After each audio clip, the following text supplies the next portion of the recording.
All right. Who's got something? Oh, we got somebody over here. Fantastic. Give her a round of applause as she comes up. All right. We heard from you on the last episode. Yes, I'm Lauren, and I identify as an INTJ. Fantastic. So what's your best advice for INTJs? The thing that I have discovered that is the most game-changing for me is to sweat.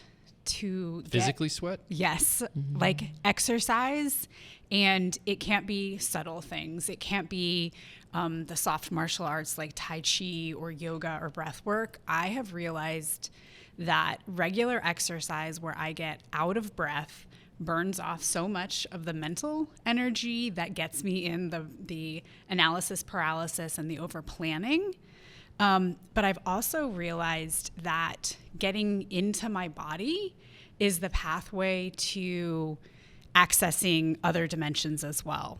And so not until I really got in the body through exercise and kind of embodied in the way that I move through my life, not until then was I able to access my emotional space and then eventually spiritual space as well. And so my recommendation to other INTJs is don't take it easy on yourself. Get some kind of intensive exercise. It's like swimming, running, something really where you exert. Now, INTJs struggle with feeling they have enough energy. Did you find like this was an energy drain, or did you feel like it was generative? Once it becomes a practice, it's generative in every way, mentally and physically. I had to do a lot of things to build the habit in the beginning. So I gave myself a menu of options of some activities that I actually enjoy. Like, don't pick something that you hate. I hate going to a gym. That's never going to be motivating for me.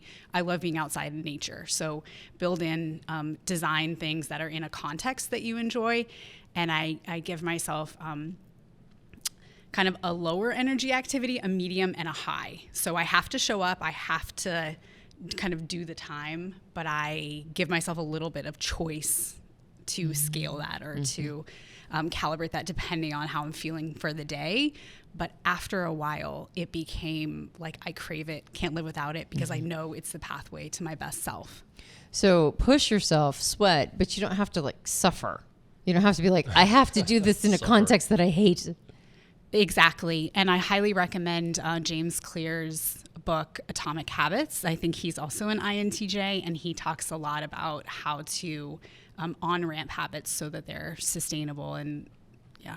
Well, he also talks about the concept of compounding effects. Yes. Where you build these habits, they start to compound with each other over time.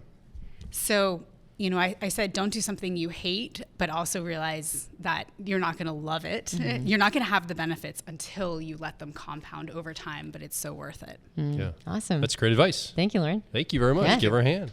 Who's next? Who